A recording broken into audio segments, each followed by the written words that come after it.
¿Dónde se les cortó la grabación? ¿A dónde se les cortó la grabación?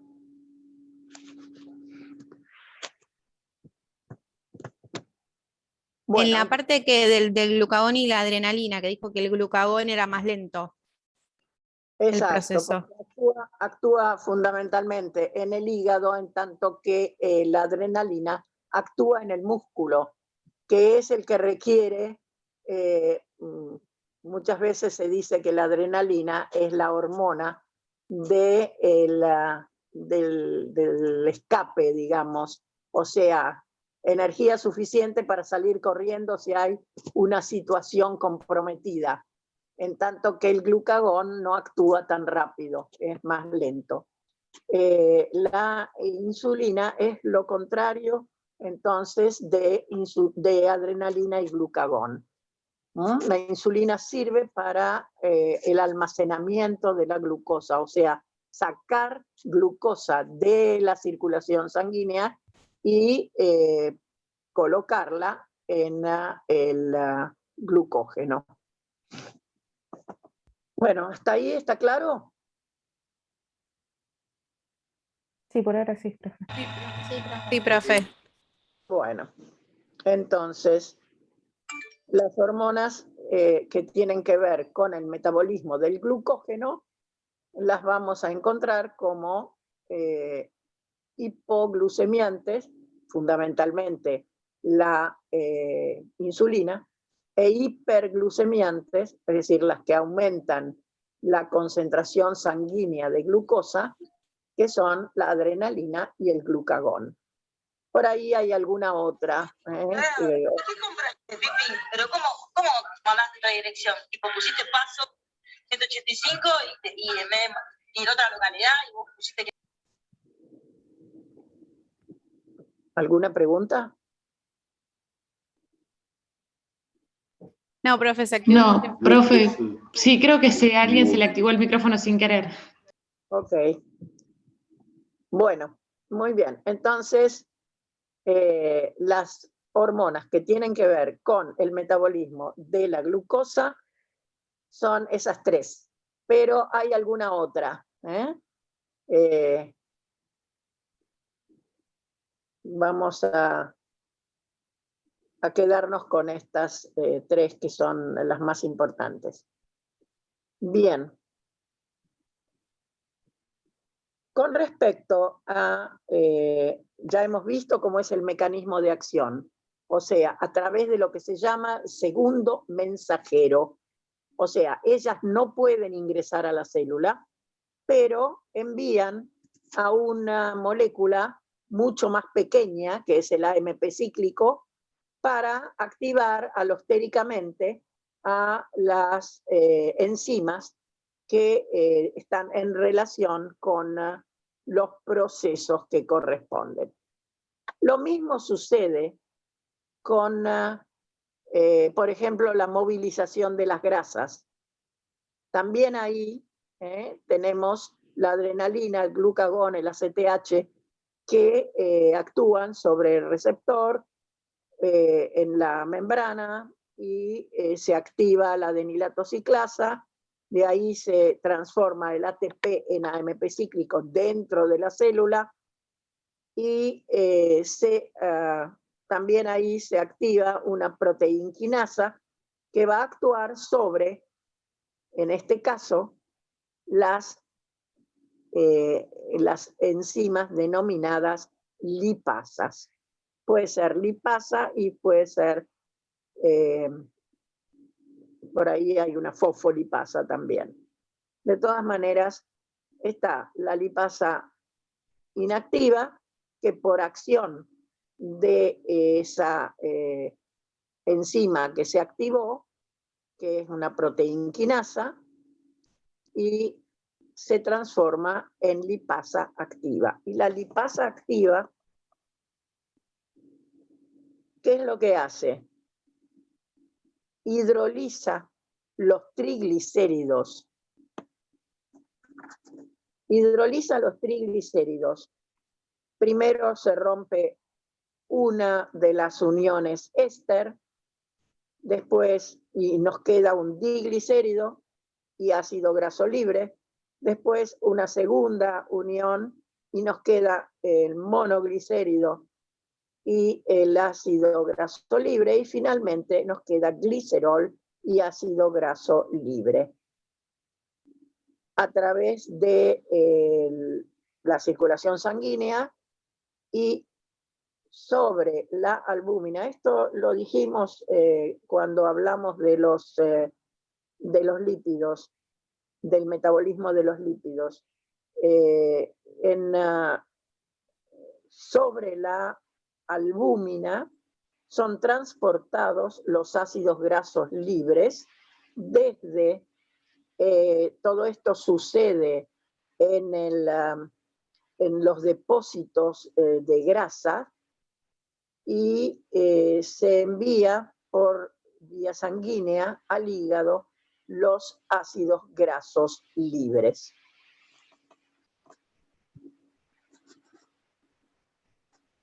O sea que también ahí tenemos enzimas, hormonas sensibles, o sea, son sensibles a la acción hormonal.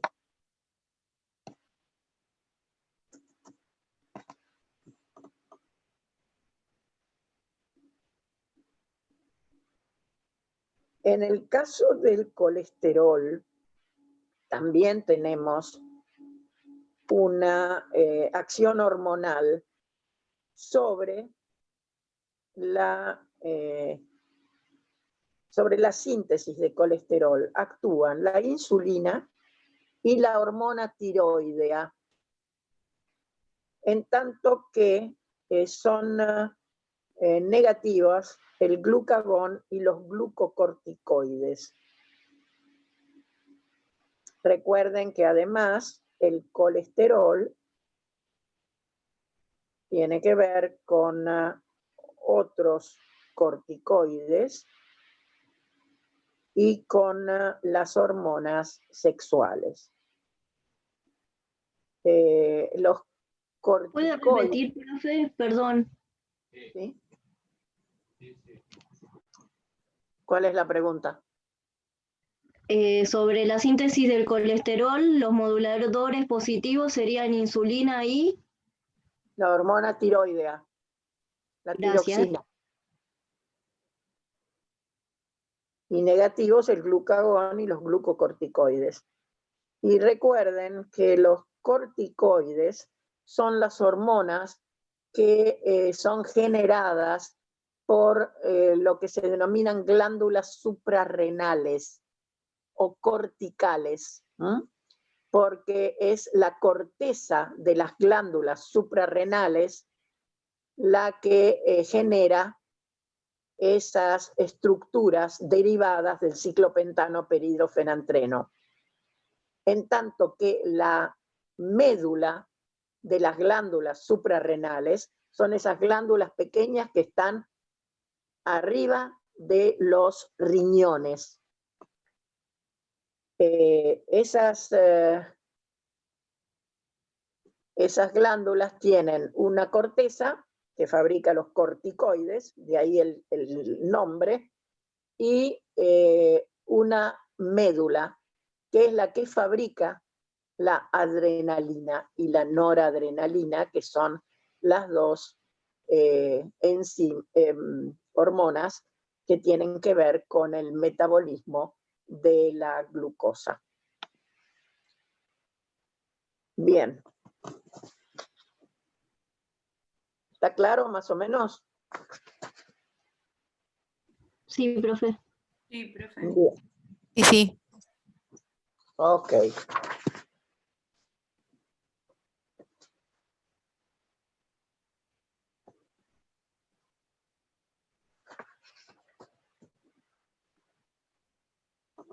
Otra cosa que es importante es la adaptación del metabolismo a los procesos normales de la vida.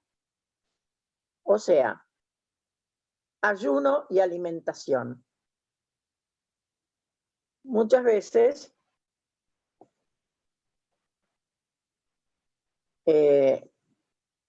se genera una situación de exceso de ingesta de alimentos. Eso es bastante simple de solucionar porque con mantener el nivel de glucosa más o menos constante ya alcanza. Pero a veces tenemos periodos de bastante largos de ayuno. O sea, no un ayuno prolongado que sea por ahí cercano a la inanición, que eso también tiene bastante importancia.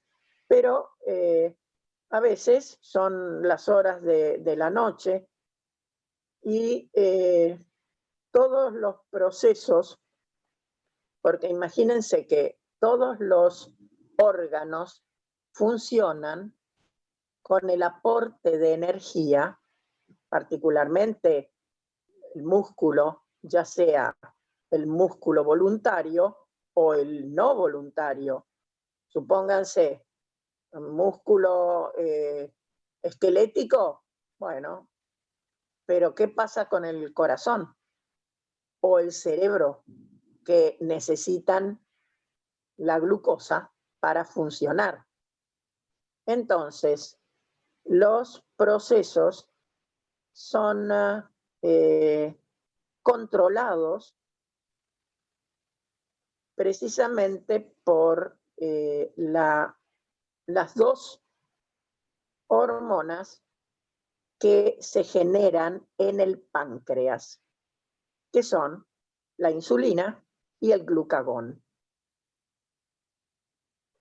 La insulina, entonces, que viene de las células beta del páncreas, ¿qué es lo que hace?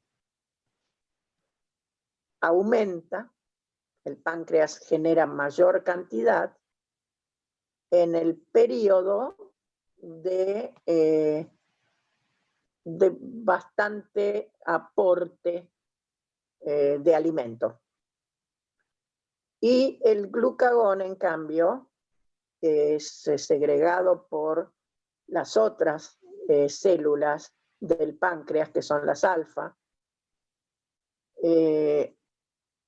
Ese glucagón se produce cuando hay un bajo nivel de glucosa, o sea, en el ayuno. Pero en el ayuno de corta duración. O sea, de la noche a la mañana, por ejemplo. O sea, son las dos hormonas que se manejan dependiendo de las necesidades del organismo. ¿Qué pasa cuando hay ayuno prolongado? Eso, que en el ayuno intermitente, le iba a preguntar. Es lo que está de moda ahora, ¿no? Sí. Para adelgazar. Bueno, yo no lo tomaría tan en serio. Entonces, el ayuno prolongado es el que puede traducirse en inconvenientes para el cerebro, los glóbulos rojos y, lógicamente, el corazón. En ese caso, entonces, es necesario no solamente mantener bien controlada la glucosa, pero también es necesario dar salida a las necesidades de energía. Y eso se puede hacer reemplazando la glucosa y manteniendo la glucosa para donde con mayor urgencia se necesita, pero para energía se puede utilizar los ácidos grasos y los productos de la degradación de ácidos grasos, que son los cuerpos cetónicos.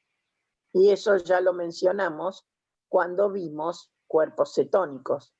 No sé si se acuerdan. Bien, entonces, ahí es una adaptación del metabolismo a, en este caso, un ayuno prolongado. Repito, se necesita glucosa para los órganos que la requieren en forma efectiva, por ejemplo, los glóbulos rojos, el cerebro, y la parte de energía es posible sustituir esa glucosa por los ácidos grasos y los cuerpos cetónicos. Bien, y como vimos hace un ratito, la movilización de los triglicéridos de los tejidos grasos, es decir, del tejido adiposo. Entonces, ahí, ¿qué dijimos? ¿Qué clase de hormonas movilizaba las grasas? Lo dijimos hace 5 minutos. ¿Se acuerdan? Y pasa. Adrenalina y glucagón. Bueno, ahí estamos. Adrenalina, glucagón, ACTH, etc. Las lipasas son las enzimas que reciben la acción correspondiente. Bien.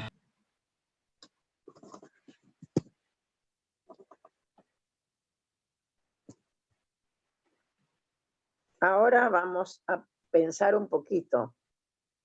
¿Qué otra cosa se necesita donde el hígado tiene mucho que ver? La glucosa. ¿Y cuál era la ruta metabólica para conseguir glucosa? Que era hepática y no muscular.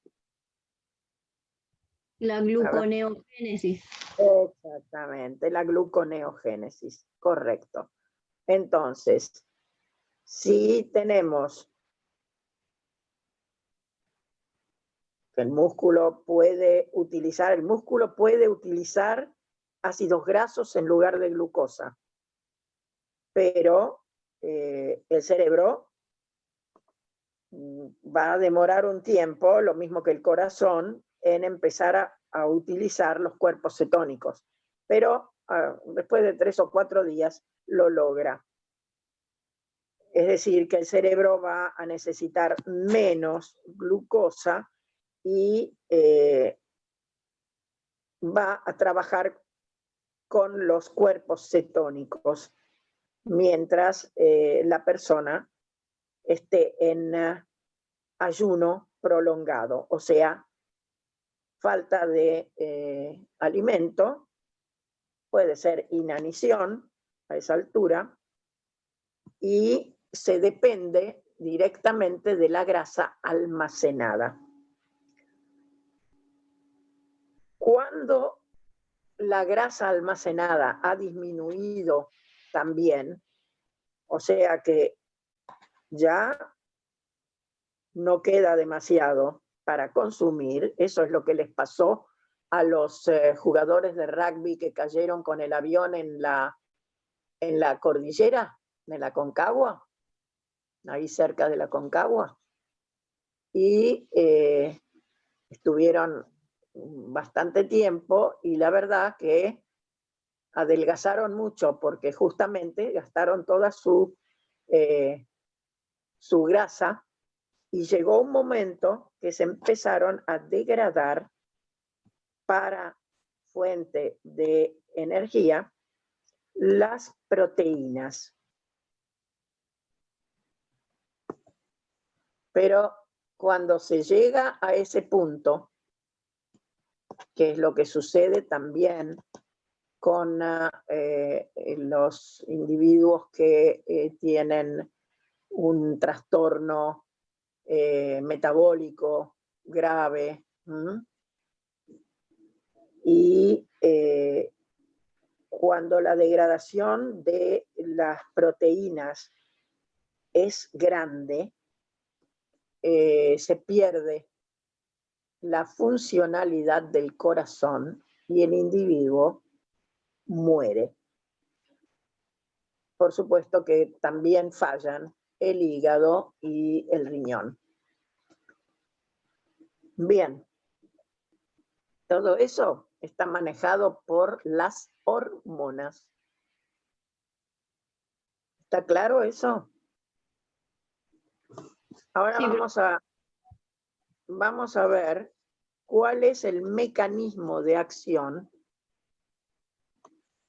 de las hormonas esteroides. Es decir, aquellas hormonas que son insolubles en agua, es decir, en los medios acuosos, y son solubles en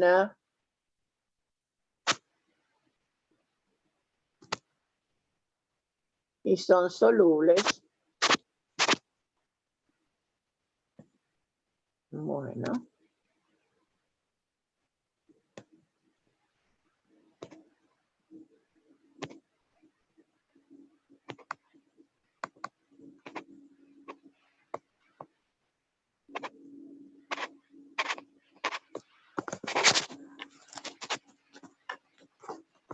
entonces son solubles en la membrana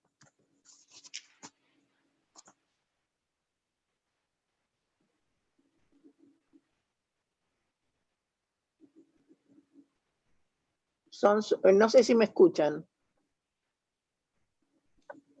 Sí, profe. Profe, la escuchamos. Entonces, son solubles en la membrana porque la membrana es lipoproteica. Por lo tanto, esos son lípidos y pueden atravesar la membrana. Una vez que están dentro de la membrana, ahí acceden a un receptor intrínseco dentro de la célula y acompañada la hormona por el receptor intrínseco, pasan ambos, es decir, hormona y receptor intrínseco, pasan al núcleo celular y allí se produce la acción de la hormona directamente sobre las cadenas del ADN. O sea, en el caso de las hormonas que son polares, el receptor está en la membrana y al interior de la célula llega el segundo mensajero. Se forma el segundo mensajero, que es el que transporta toda la información de lo que quiere la hormona que se realice a nivel celular. En cambio, en este caso, las hormonas ingresan a la célula porque pueden pasar, atravesar la membrana, porque son lipídicas, y dentro de la célula encuentran unos compuestos, digamos, que las va a introducir al núcleo y en el núcleo van a actuar directamente sobre el ADN. ¿Para qué? Para facilitar, no sé, por ejemplo, síntesis de determinada proteína. O sea, si vamos a hacer un poco de especulación, ¿cuál sería una hormona digamos, de acción más rápida? ¿La que actúa por el segundo mensajero o la que tiene que ingresar, llegar al núcleo y actuar sobre el núcleo para formar una ARN mensajero y que después eso se traduzca en una determinada proteína. ¿Y qué les parece? La de segundo depende mensaje. de la MPC La del segundo cíclico, mensajero. segundo Exacto. mensajero. Por eso hemos dicho que la que actúa muy rápido es la adrenalina. ¿Mm? O sea, las que actúan a través de segundo mensajero son mucho más rápidas que las que actúan directamente sobre el núcleo celular. Bien. Esto entonces tienen ustedes un resumen para repaso, ¿no? Que más o menos les va recordando lo que estuvimos diciendo.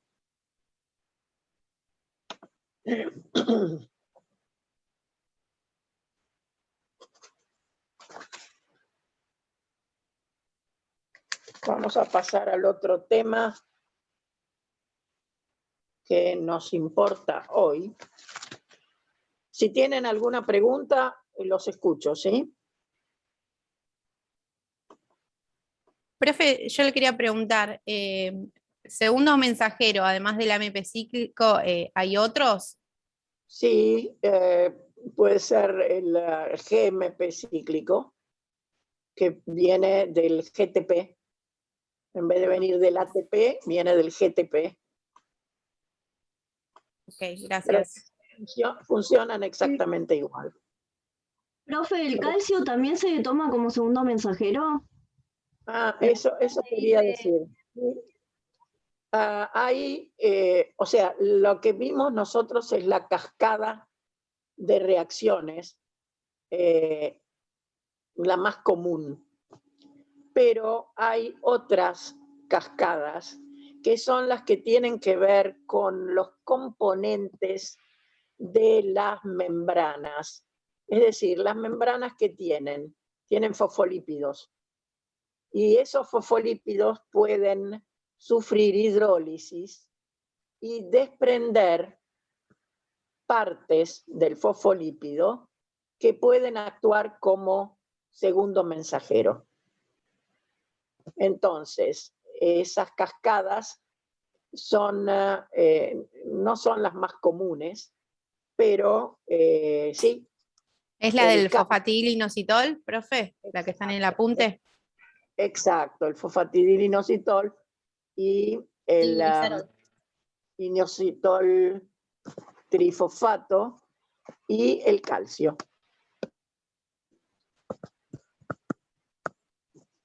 O sea que esos tres también los consideran, digamos, como segundos mensajeros. El calcio.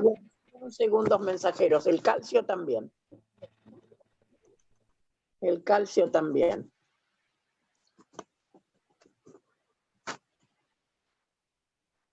Bueno, por ese lado entonces quedamos completos. Y vamos a pasar a los procesos de eliminación de las toxinas, o sea, las reacciones de detoxificación.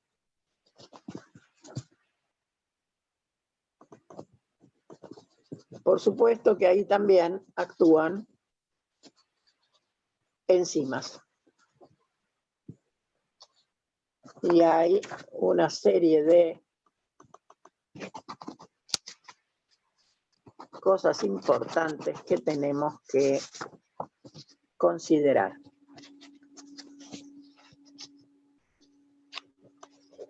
Bueno. Calculo que se debe estar por cortar, si no me equivoco. Faltan 8 minutos, profe. 8 minutos.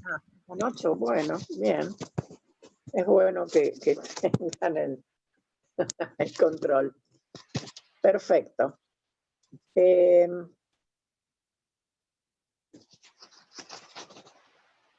van a encontrar ustedes, además, un listado de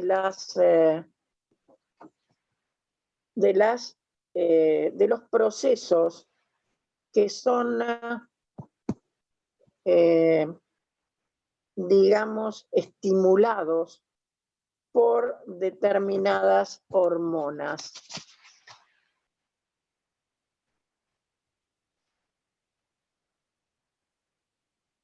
Por ejemplo,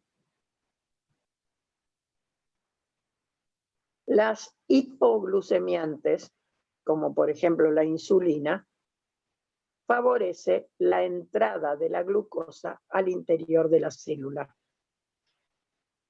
Y por supuesto la síntesis de glucógeno. Y la síntesis de grasas en el tejido adiposo. Y también favorece la síntesis de proteínas. O sea, la insulina tiene una serie de posibilidades. Repito, favorece la entrada de glucosa a la célula, favorece la síntesis de glucógeno, la síntesis de grasas en el tejido adiposo, hace disminuir la glucemia, es decir, la glucosa circulante, y favorece la síntesis de proteínas.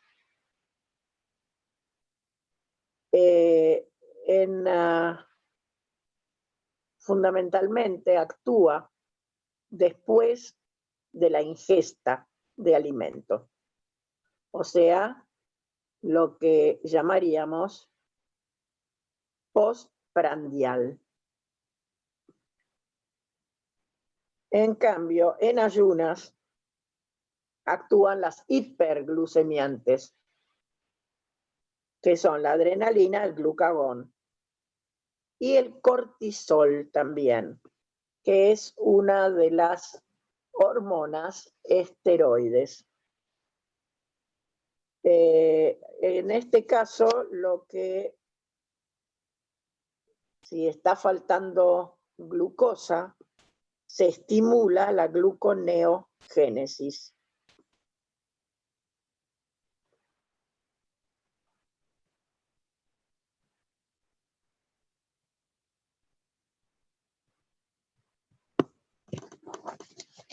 Porque se necesita glucosa para aquellos órganos que la requieren en cantidad. Bien.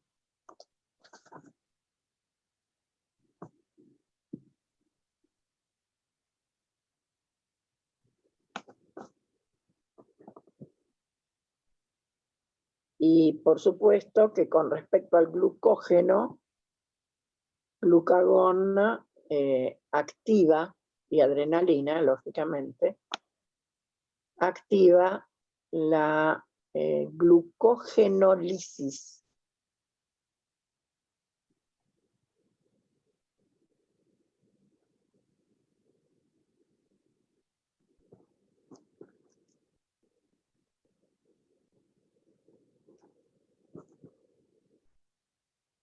Y se activa también la lipólisis.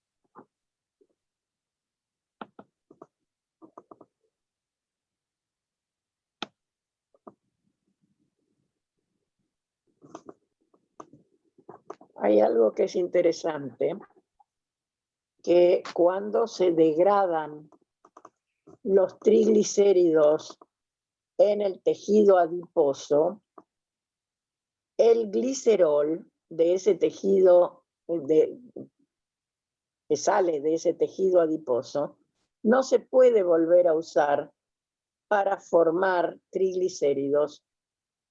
Es decir, tiene que ir al hígado y allí es derivado a donde sea necesario.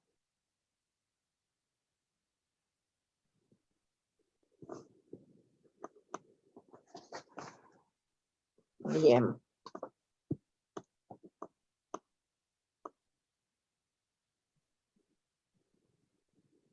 Muy bien. ¿Tienen alguna pregunta?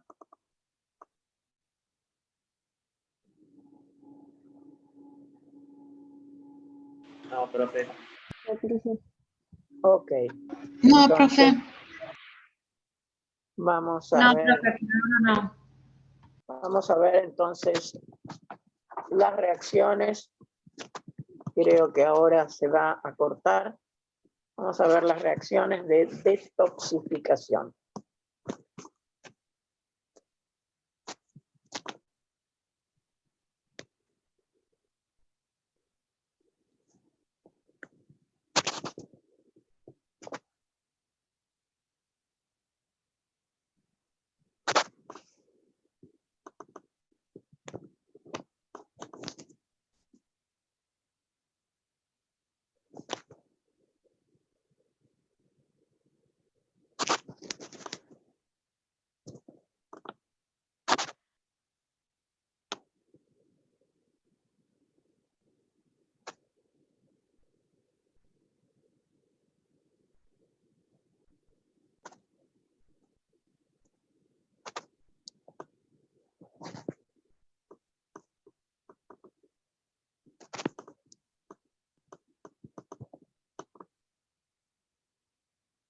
Bueno, entonces,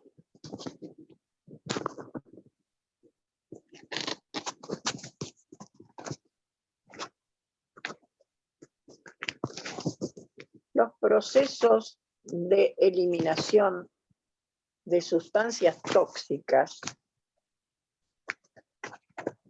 que pueden provenir de muchos orígenes. Por ejemplo, medicamentos que por su degradación generen compuestos que no son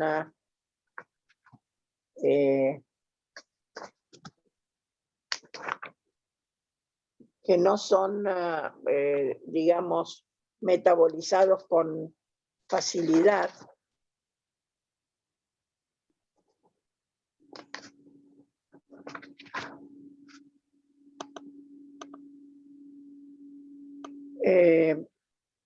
Por ejemplo, sustancias que ingresan con los alimentos,